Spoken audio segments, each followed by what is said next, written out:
धन्यवाद अरविंद जी। आज की इस प्रेस वार्ता में उपस्थित सभी इलेक्ट्रॉनिक एवं प्रिंट मीडिया के साथीगण, आज विशेष प्रगाढ़ पुनरीक्षण 2026 में उत्तर प्रदेश राज्य की draft voter list, draft electoral role हम लोग पब्लिश कर रहे हैं और सारे 75 जनपदों में आज जिला निर्वाचन अधिकारियों की बैठक राजनीतिक दलों के साथ हुई है। मान्यता प्राप्त राजनीतिक दलों को उनको ड्राफ्ट इलेक्टोरल रोल की एक प्रिंटेड कॉपी और एक सॉफ्ट कॉपी दे दी गई है। और जैसा कि आप देख सकते हैं, सीईओ उत्तर प्रदेश का जो पोर्टल है, वेब पोर्टल CEO uttarpradesh.nic.in जो स्क्रीन पे है, इसको जैसे ही हम खोलते हैं, इस वेब पोर्टल पे जाते हैं तो पहला ये जो पॉपअप विंडो सामने आप देख रहे हैं, ये कोई भी व्यक्ति जाएगा तो पॉपअप विंडो आएगा जिसमें जो नीचे है ड्राफ्ट इलेक्टोरल रोल, उस पर क्लिक करके हम किसी जनपद की किसी असेंबली कॉन्स्टिट्यूंसी उसमें वोटर लिस्ट में अपना नाम देख सकते हैं। और हमारा 27 अक्टूबर 2025 से विशेष प्रगाढ़ पुनरीक्षण उत्तर प्रदेश में प्रारंभ हुआ, जिसमें 4 नवंबर 2025 से इसका जो पहला चरण था, जिसको एन्यूमरेशन फेज हम बोलते हैं, गणना चरण, वो प्रारंभ हुआ था। गणना चरण में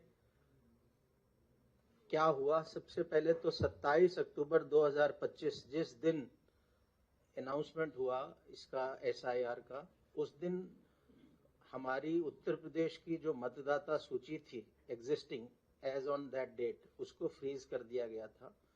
और उसमें जितने भी मतदाता थे 15,44,30,092, उन सारे मतदाताओं का इंडिविजुअल एक का अलग से यूनिक एन्यूमरेशन फॉर्म, एक गणना प्रपत्र हमने निकाला था और 2 कॉपियों में, और BLO को देके ये निर्देश थे कि वो हर मतदाता के पास जाके उसको एक प्रपत्र देंगे, उसको भरवा के लेंगे और एक उसको हस्ताक्षर करके एक रसीद के रूप में दूसरा दे देंगे। ये कार्य गणना चरण में होना था।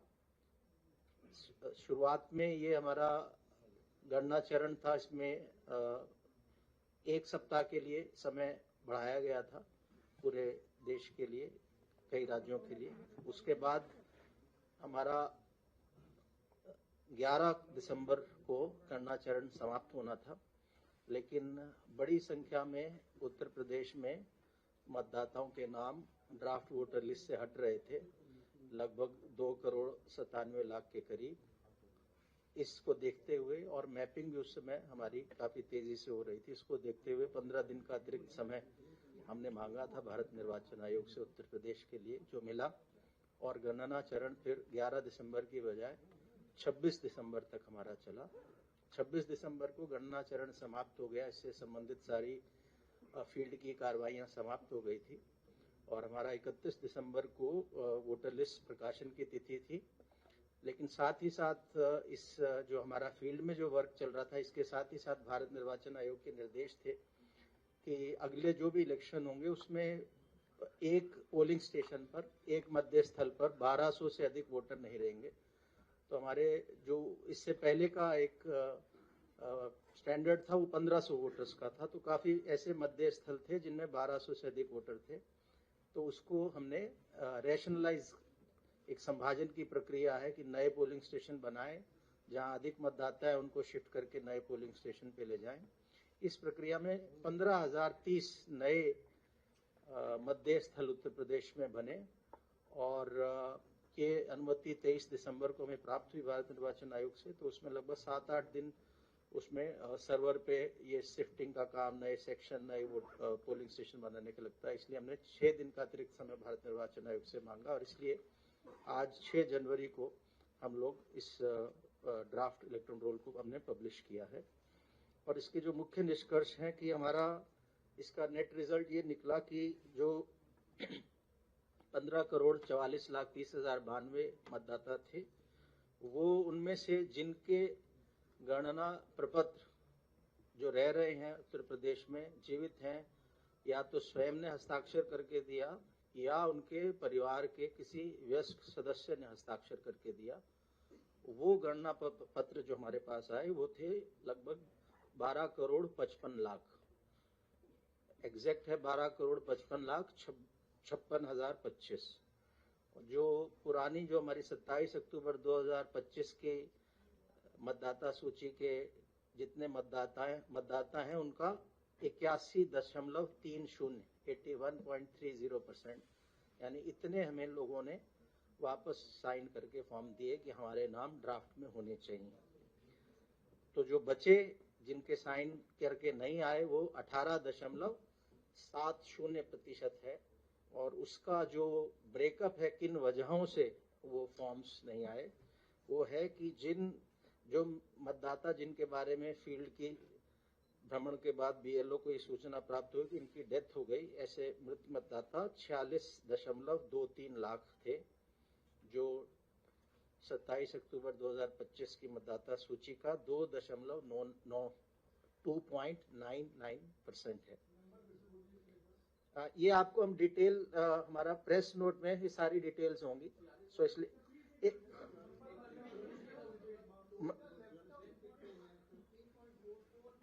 एक मिनट, हम क्वेश्चन बाद में लेंगे, थोड़ा मैं कोशिश कर रहा हूँ आपको साफ। सो मृतक मतदाता 46.23 लाख 46.23 लाख, और परसेंटेज के टर्म्स में 2.99% या 2.99%। स्थानांतरित मतदाता जो अपने निवास स्थान से कहीं और शिफ्ट कर गए, वो घर छोड़ दिया जहां उन्होंने वोटर लिस्ट में जब अपना नाम दर्ज कराया था, जिस घर में थे, स्थायी रूप से स्थानांतरित हो गए, या वो लापता या अनुपस्थित रहे, या उनको फील्ड में बीएलओ को मिले नहीं, ऐसे 2.17 करोड़ मतदाता हैं, 2.17 करोड़। और अगर प्रतिशत में कहें तो 14.06 14.06%।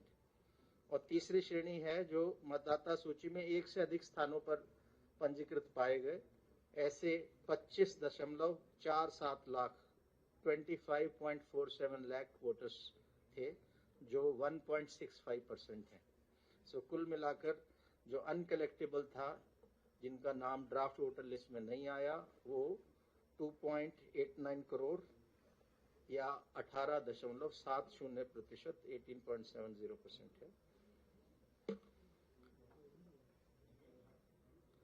सो फाइनल हमारी जो आज फाइनल मतलब आज जो ड्राफ्ट वोटर लिस्ट हो रही है पब्लिश, उसमें 12 करोड़ 55 लाख 56,025 मतदाता हैं, और इसमें हमारे सभी 75 जनपदों के जिला निर्वाचन अधिकारियों, 403 हमारी विधानसभाएं उनके निर्वाचक रजिस्ट्रेशन अधिकारियों, 2042 सहायक निर्वाचक रजिस्ट्रेशन अधिकारियों, और हमारे 1,62,486 बूथ जो थे संभाजन से पूर्व, उतने बूथ लेवल अधिकारियों ने वॉलंटियर्स के साथ इस काम को अंजाम दिया। तो बहुत बड़ी संख्या में ये जो हमारे पास मतदाताओं से संपर्क करके हम लोग एन्यूमरेशन फॉर्म्स को, साइंड एनेशन फॉर्म्स को कलेक्ट कर पाए।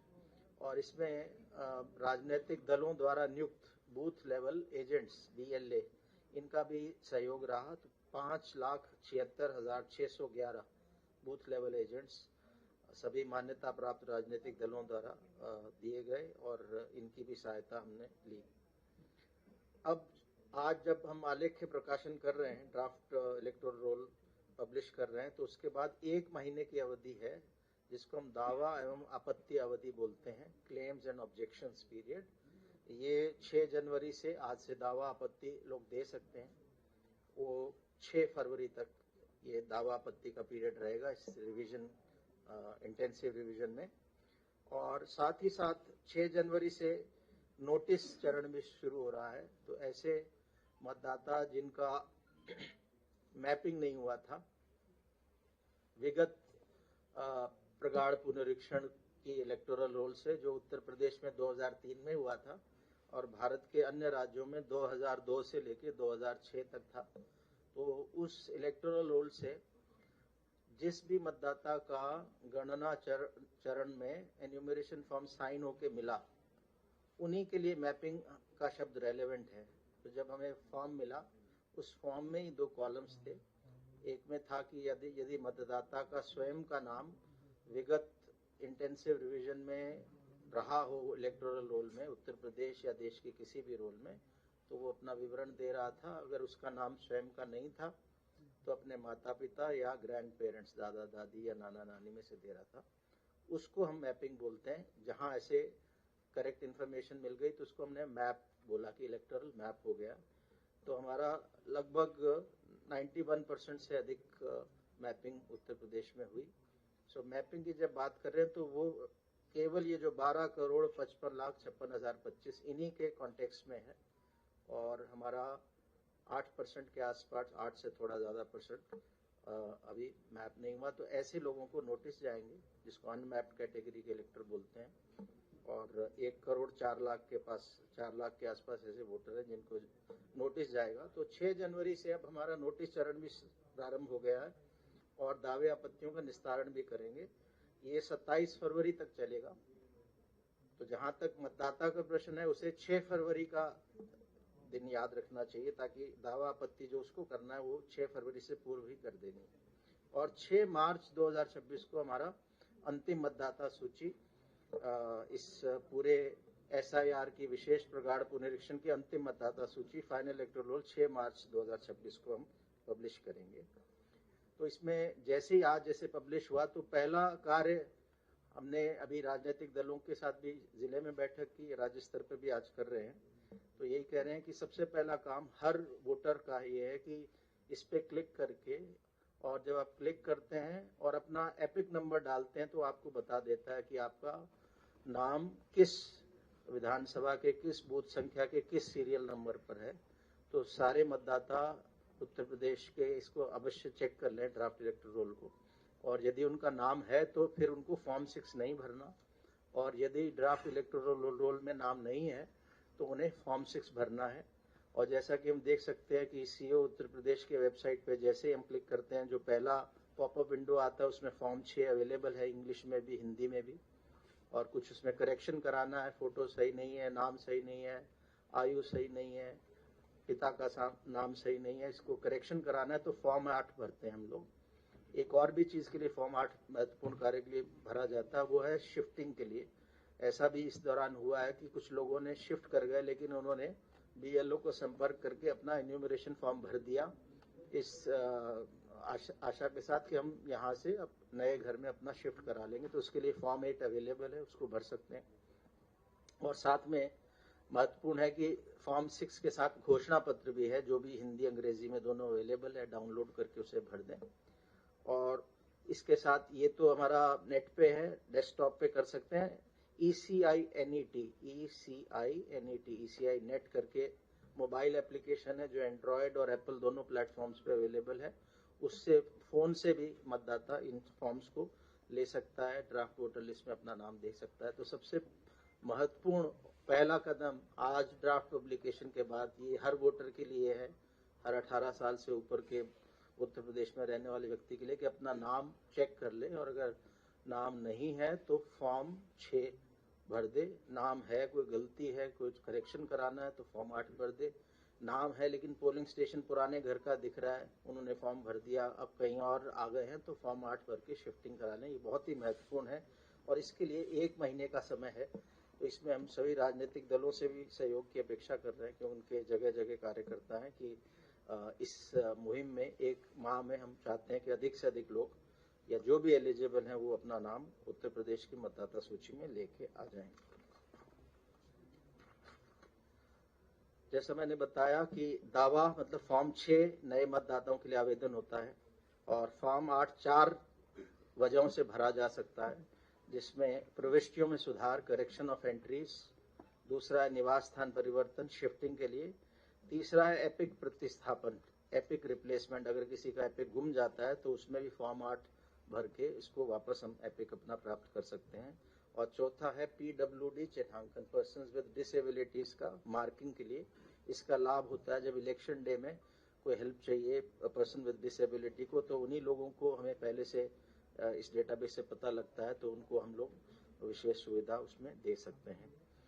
किसी का नाम कटवाना है, अगर हम ड्राफ्ट वोटर लिस्ट में देखते हैं कि हमारे परिवार के किसी सदस्य का नाम गलती से आ गया, वो विदेश में रह रहा है बहुत समय से, वो दिल्ली में या मुंबई में रह रहा है लेकिन हमने फॉर्म भर के दे दिया था, या डेथ हो गई, तो फॉर्म 7 अवश्य इसको भर दें। फॉर्म 7 उस पोलिंग स्टेशन का कोई भी मतदाता भर सकता है। और फॉर्म 6A 6 है, विदेश में निवास करने वाले मतदाता द्वारा मतदाता सूची में नाम सम्मिलित कराने हेतु आवेदन। ऐसे लोग जो भारत के नागरिक हैं, विदेश में रह रहे हैं शिक्षा के लिए, नौकरी के लिए, लेकिन किसी दूसरे देश की नागरिकता नहीं ली, तो सामान्य रूप से तो भारत में निवास नहीं कर रहे, बाहर कर रहे हैं साल 2 साल के लिए, लेकिन भारत के नागरिक हैं, तो वो वोटर बन सकते हैं। उस पोलिंग स्टेशन में उनके पासपोर्ट में जो एड्रेस लिखा है, उस लोकल एड्रेस के पोलिंग स्टेशन पे वो वोटर बन सकते हैं। और ऐसे वोटर्स, ऐसे ऑनलाइन फॉर्म भी भरे जा सकते हैं, इन हार्ड कॉपी में भर के दिया भी जा सकता है। और इसमें एपिक नहीं मिलता है ऐसे वोटर को। वो अगर इलेक्शन के दौरान भारत में है तो अपने निवास स्थान वाले पोलिंग स्टेशन में जाके अपना पासपोर्ट ओरिजिनल में दिखा के उसको आइडेंटिफिकेशन के लिए वोट डाल सकता है। इनके लिए फॉर्म 6A है। और आवेदन पत्र जैसे बताया कि इससे डाउनलोड कर सकते हैं। ऑनलाइन भरना है तो voters.eci.gov.in पे जाके ऑनलाइन भर सकते हैं, डाउनलोड की जरूरत नहीं, उसी पे एंट्री किया, उसी पे अपलोड किया डॉक्यूमेंट, और उसको ऑनलाइन ही सबमिशन हो जाता है। और चाहे तो डाउनलोड करके फिजिकली भर के हमारे अपने बूथ लेवल ऑफिसर्स को आप दे सकते हैं। और वोटर रजिस्ट्रेशन सेंटर है हर तहसील में, जहाँ SDM बैठते हैं उनके एक वोटर रजिस्ट्रेशन सेंटर, उस पर भी दे सकते हैं। और हमने इस दौरान जो गणना चरण के दौरान राजनीतिक दलों के साथ कई चरणों में बैठकें हुई। राज्य स्तर पर 3 बैठक हुई, जिला स्तर पर जिला निर्वाचन अधिकारी के साथ हुई, और इलेक्टोरल रजिस्ट्रेशन ऑफिसर जो SDM स्तर के हमारे अधिकारी हैं उनके स्तर पे भी बैठकें हुई। कुल 1546 ऐसी बैठकें हमने राजनीतिक दलों के साथ इस गणना चरण में किया। और तो अब आज की तारीख में फॉर्म वो भर सकते हैं वो लोग जो 1 जनवरी 2026 को 18 साल के पूरे हो रहे हैं, यानी 1 जनवरी 2008 से पहले जिनका जन्म हुआ है, 1 जनवरी 2008 को जन्म हुआ है या उससे पहले जन्म हुआ है, उनका वोट नहीं बना हुआ है, तो वो लोग फॉर्म भर सकते हैं। फॉर्म तो यूं 1 अक्टूबर 2026 को जो 18 साल का हो रहा है वो भी भर सकता है, लेकिन उसका नाम ये जो 6 मार्च की मतदाता सूची आएगी उसमें नहीं होगा, क्योंकि वो लोग एलिजिबल हो रहे हैं 1 अप्रैल को, 1 जुलाई को या 1 अक्टूबर को, लेकिन उनके फॉर्म वो अभी भर सकते हैं, ऑनलाइन भी फॉर्म भर सकते हैं। सो उनका फॉर्म पड़ा रहेगा, उसकी प्रोसेसिंग जब ये हमारी फाइनल वोटर लिस्ट जारी हो जाएगी उसके बाद, यानी जिनका 1 अप्रैल 2026 को हो रहा है उनका अप्रैल में वोट बन जाएगा, जिनका 1 जुलाई को जो 18 साल के हो रहे हैं उनका जुलाई महीने में बन जाएगा, और जिनका 1 अक्टूबर 2026 को जो 18 साल के हो रहे हैं वो अक्टूबर 2026 में वोटर बन जाएंगे। यानी आज की तारीख में 17.25 साल से ऊपर के लोग वोट फॉर्म 6 भर सकते हैं। और हम चाहेंगे आपके माध्यम से ये जानकारी युवा छात्रों को मिले कि अगर वो 1 अक्टूबर 2026 को 18 साल के हो रहे हैं तो वो फॉर्म अभी भी भर सकते हैं। बस महत्वपूर्ण है कि अभी जो नाम आएगा हमारी 6 मार्च को, वो केवल उन लोगों का आ पाएगा जिनका 1 जनवरी 2026 को 18 साल की आयु पूरी हो गई थी। गणना चरण में निर्देश ये थे, BLOs को हमने फॉर्म 6 भी दिया था कि आप जब घर जाए तो पुराना वोटर जिसका नाम ऑलरेडी है उसको तो एन्यूमरेशन फॉर्म दें, गणना चरण दें, हस्ताक्षर कराएं, लेकिन ऐसे लोग जिनका नाम नहीं है, नए वोटर बनना चाहते हैं, उनको फॉर्म 6 दें। तो ऐसे लगभग 15,78,483 हमारे फॉर्म 6 ऑलरेडी भर के हमारे सिस्टम में आ गए हैं। फिजिकली तो इससे ज़्यादा आए हैं, क्योंकि पिछले जब से हम रैशनलाइजेशन कर रहे थे 8-9 दिनों में, वो ऑनलाइन नहीं हो पाए, तो ये 15,78,483 वो हैं जो सिस्टम में ऑलरेडी आ गए, लेकिन हमारा अंदाज़ा है इससे काफ़ी ज़्यादा पिछले 9-10 दिनों में हमारे ऑफिसर्स के पास फॉर्म 6 आ गए। तो हम उम्मीद कर रहे हैं कि अगला जो हमारा अब जो महीना है जनवरी,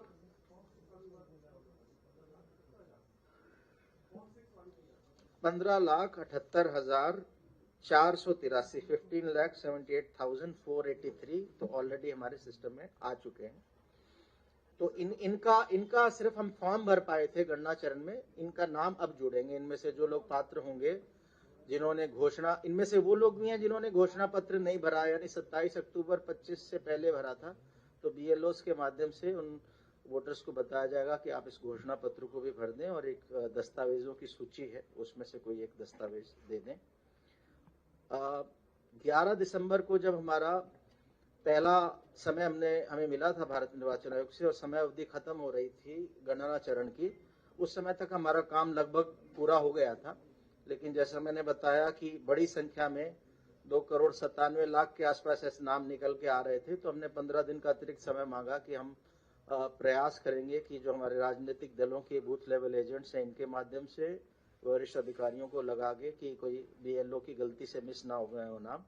सो उसमें हमें काफ़ी BLS से हमने वोटर लिस्टें शेयर की थी, वो हमारे जिला निर्वाचन अधिकारी के वेबसाइट पे भी लगा दी थी कि कौन लोग, वोटर लिस्टें नहीं, कौन लोग अनुपस्थित, कौन लोग मृतक हैं, कौन लोग स्थायी रूप से स्थानांतरित हैं। ये सारी लिस्टें 12 दिसंबर से राजनीतिक दलों के बूथ लेवल एजेंट्स को रिसीव करा दी गई थी और जिला निर्वाचन अधिकारी के वेबसाइट पे विधानसभा वार बूथवार अपलोड कर दी गई थी, वो लोग देख सकते थे। तो इस जो 15 दिन का अतिरिक्त समय मिला उसका लाभ ये मिला कि हमें लगभग 8-9 लाख अधिक वोटर, हम जो 11 दिसंबर को जितने एन्यूमरेशन फॉर्म आए थे उससे लगभग 8-9 लाख हम लोग अधिक वोटर्स के एन्यूमरेशन फॉर्म भर पाए। तो ये जो हमने अवधि ली थी उसका ये लाभ हमें मिला। और आज हमने पॉलिटिकल पार्टीज जो मान्यता प्राप्त है, राजनीतिक दल, हमारे 6 राष्ट्रीय दल हैं मान्यता प्राप्त और 2 राज्य के हैं। इन 8 राजनीतिक दलों में से NPPP के यहाँ हमारे नॉर्थ ईस्ट में है उनका, तो ज़्यादा यहाँ उनके रिप्रेजेंटेटिव्स नहीं है, तो 7 दलों के मुख्यतः हैं, उनको सबको हमने हार्ड कॉपी और सॉफ्ट कॉपी वोटर लिस्ट की दे दी है। पब्लिक की जानकारी के लिए हमारे CO उत्तर प्रदेश के वेबसाइट पे अवेलेबल है। इस पे जब हम क्लिक करते हैं तो आपको ले जाता है voters.eci.nic.in, भारत निर्वाचन आयोग का जो वेबसाइट है। तो उस पे भी अगर कोई डायरेक्टली जाए, search your name in electoral roll से उसको देख सकता है।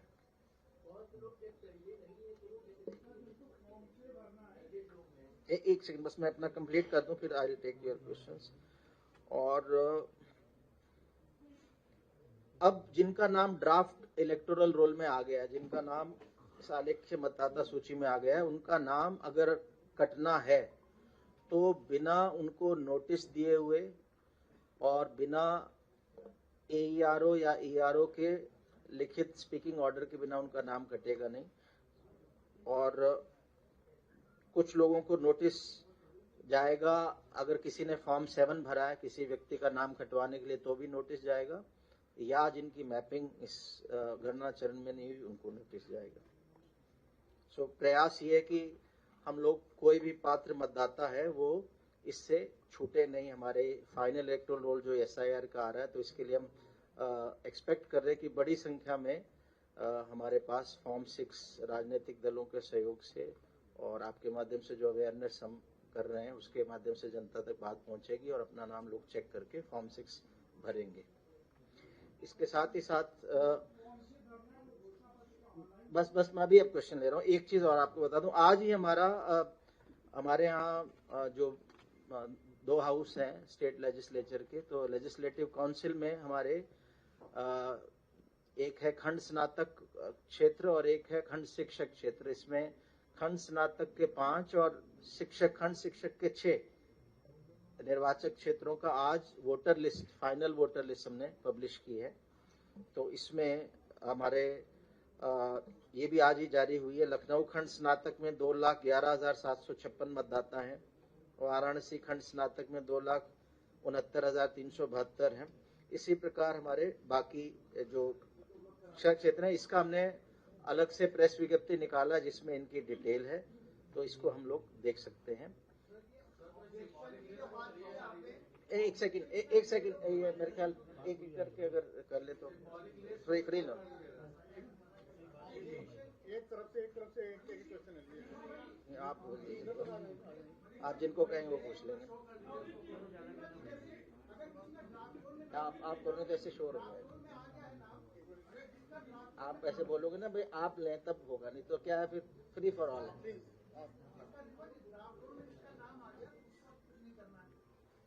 हाँ आपका एक सेकंड पहले इसी का आंसर दे, पहले एक सेकंड। जिसका नाम ड्राफ्ट इलेक्टोरल में आ गया है, लगभग 8.25% के आसपास लोग ऐसे जिनकी मैपिंग नहीं हुई, तो उनको नोटिस आएगा। नोटिस आने पे उनको नोटिस में लिखा होगा, एक डॉक्यूमेंट्स की लिस्ट है 12-13 की, उसमें से एक डॉक्यूमेंट सेल्फ अटेस्ट करके साइन करके। ये जो आप देख रहे हैं सबसे नीचे ब्लू में ड्राफ्ट इलेक्टोरल रोल, इसके जस्ट ऊपर लिखा है ASDDR list, absent, shifted, death, duplicate, refuse to sign. इसको जब हम क्लिक करेंगे तो जिलेवार, विधानसभा वार, बूथवार लिस्टें हैं जिनको हम डाउनलोड कर सकते हैं। उसमें पता लग जाएगा, अगर जैसे आपने कहा कि हमने तो साइन करके दिया, तो ये पता लग जाएगा उसको क्या गलती से मृतक दिखा दिया या स्थानांतरित दिखा दिया, क्या दिखा है, इस तरह से लिस्ट आ जाएगी। इसमें एक फीचर और है जो अगर हम बैक ले जाए, वो आसान फीचर है, वो अभी शाम तक इसको हम एक्टिवेट कर देंगे, जो ग्रीन वाला है। इसमें अगर आपके पास एपिक कार्ड है, वोटर अपना एपिक कार्ड लेगा तो उसको सर्च करना नहीं, वो एकदम से आ जाएगा कि आपका नाम इसमें अगर है तो क्या दिखाया है गलत। सीओ साहब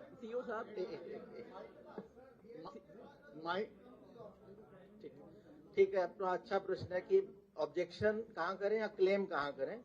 ये हमने इसमें जो आपको प्रेस विज्ञप्ति में भी बताया कि इसको ऑनलाइन कर सकते हैं। voters.eci.nic.in पे 6 फॉर्म 6 भरेंगे तो क्लेम है, 7 भरेंगे तो ऑब्जेक्शन है, और डाउनलोड करके BLO को फिजिकली भी दे सकते हैं, वोटर रजिस्ट्रेशन सेंटर पे फिजिकली भी दे सकते हैं। दिनवा जी भाई आप थोड़ा ये जहाँ बोलेंगे हम।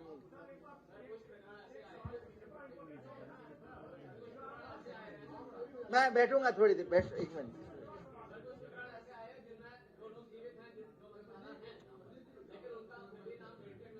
ठीक सर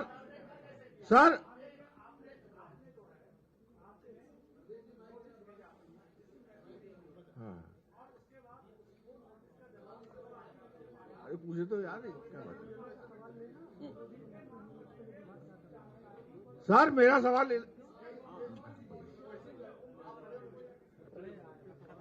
सर किसी अन्य अथॉरिटी को देने का नहीं है, हम लोग जिनका नाम अगर सेटिस्फैक्ट्री रिप्लाई नहीं आया तो नाम की लिस्ट दे दी जाए।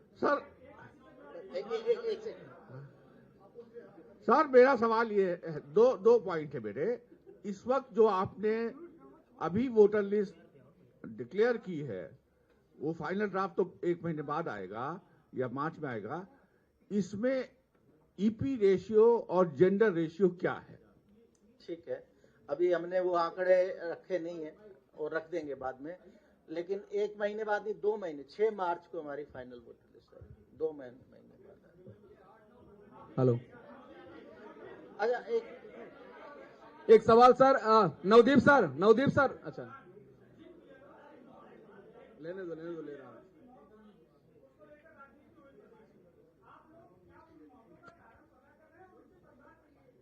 अच्छा, अभी पहले पब्लिक को हम ये बताना चाह रहे हैं इसकी जो जानकारी है वोटर लिस्ट और इसके बारे में। सर नवदीप सर एक सवाल है, नवदीप सर सवाल यहाँ से है। नहीं, एक इनका दे दूं जो इन्होंने कहा कि SIR को लेकर सर लखनऊ के नवदीप सर एक सवाल है कि जब ये SIR हो रही थी यहाँ से, सर राघवेंद्र पांडे रिपब्लिक से बोल रहा हूँ सर। जी एक बार मैं थोड़ा उत्तर दे दूं। इनका प्रश्न अच्छा था कि अगर किसी की मृत्यु नहीं हुई, उसको गलत से मृतक दिखा दिया है, तो उसमें पहला काम तो फॉर्म 6 भर देना चाहिए, क्योंकि अभी जो फाइनल रिजल्ट, तो जो फाइनल इलेक्टोरल रोल है वही है, ये ड्राफ्ट है। हो सकता है जानबूझ के कर दिया, हो सकता है गलती से हो गया हो, तो उसमें इम्पोर्टेंट ये कि चेक जरूर कर ले, हर वोटर चेक करे कि उसका नाम गलती से या किसी ने जानबूझ के कटवा तो नहीं दिया, इसको करे।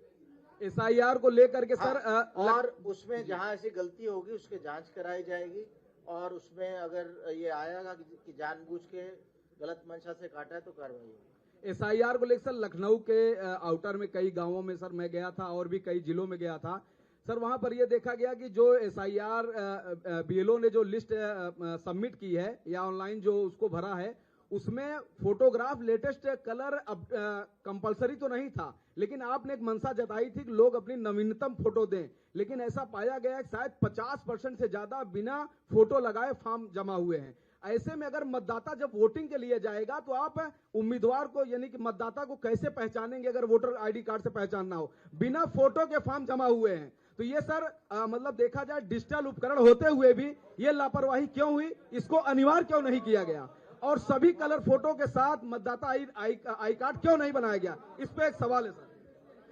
ठीक है, इस पर ताली बजाने की बात है, प्लीज शांति से उत्तर दीजिए। नहीं, आपका प्रश्न बहुत अच्छा है कि ऐसी शंका काफियों को हो सकती है। तो इसका पहला तो आपको मैं ये निश्चित आप हो जाए कि अगर किसी ने फॉर्म में फोटो लगाया, नहीं लगाया या दूसरे का लगाया, आज की तारीख में जो ड्राफ्ट इलेक्टोरल रोल में फोटो आई है वो वही है जो 27 अक्टूबर 2025 को थी। ठीक। दूसरी बात एपिक उसके पास पहले से ही है, तो उसको वोट डालने में कोई दिक्कत नहीं। वो नया जारी होगा SIR के बाद या पुरानी एपिक ही रहेगी? देखिए, जब अगर एपिक जारी होना होगा तो उसकी बकायदा सूचना दी जाएगी, अभी ऐसी कोई बात नहीं। सर, डालीबाग में एक बूथ है जहाँ पे 120 वोटर एक मकान में है, मकान नंबर 7 में 120 वोटर है, क्या ये मुमकिन है? अभी SIR देखिए, ऐसा है कि आपको मैं बता दूं कि जो मकान नंबर का प्रश्न है, आपने इस प्रश्न से एक बात निकली है, बहुत से वोटर मकान नंबर शहर में है भी नहीं। ठीक, तो वो लोग जब फॉर्म भरते हैं तो कुछ जगह तो 00 लिख देंगे, कुछ जगह खाली छोड़ देंगे, कुछ जगह कुछ और लिख देंगे। तो ये जो मकान नंबर सेम है और उसमें वोटर इतने हैं, तो उसमें आपको देखना पड़ेगा फिजिकली क्या वाकई वो वोटर उस बिल्डिंग में है, एक जगह है, या मकान नंबर गलत लिख दिया है। ग्रामीण क्षेत्रों में तो मकान नंबर होते ही नहीं है, उसमें नोशनल नंबर दिया जाता है। शहरी क्षेत्रों में कहीं है कहीं नहीं है। सो इसलिए ये वाला जो आपने कहा कि संभव है कि नहीं है, इसके कई कारण हो सकते हैं उसमें।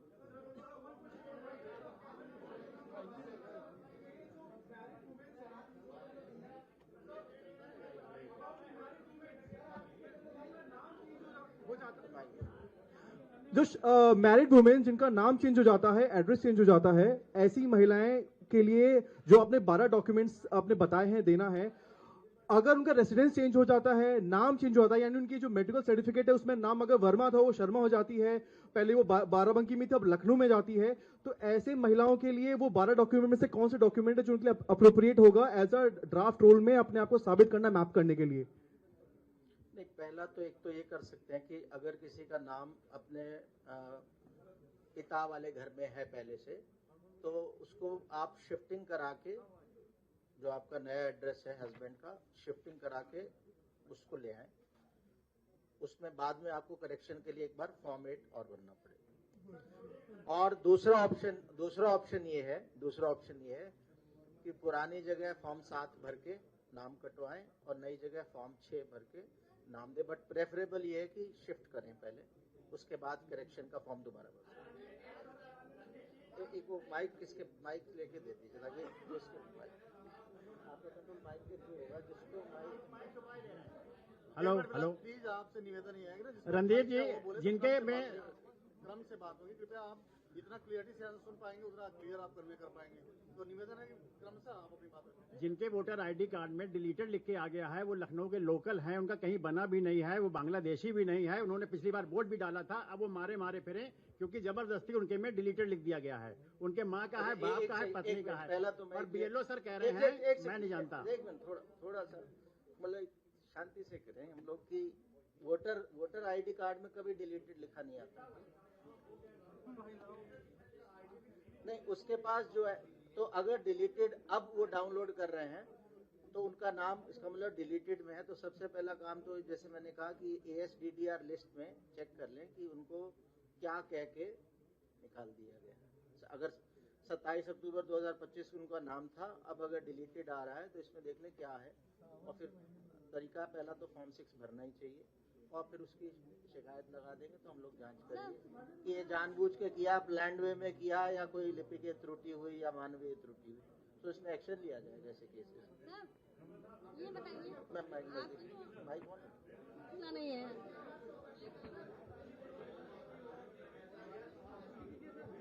हेलो सर,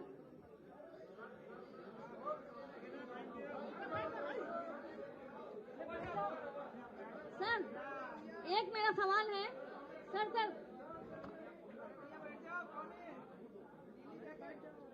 सर मेरा एक सवाल है, उसका जवाब दे दीजिए।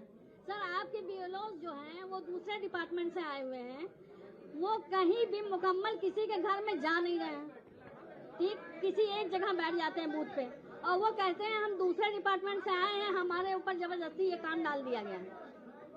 सर उसका कोई समस्या का समाधान होगा? नहीं, ये बताना चाहूंगा कि बीएलओज ने, हम लोग भी फील्ड में गए हैं और बीएलओज ने काफी मेहनत की है, बीएलओज ने बहुत मेहनत की है, क्योंकि एक तरफ तो आप कह रहे हैं कि वो मेहनत ज्यादा की है, तनाव में आ गए, दूसरी तरफ आप कह रहे हैं जा नहीं, ऐसा नहीं है। हमारे बीएलओज गए हैं फील्ड में और उन्होंने मेहनत की है।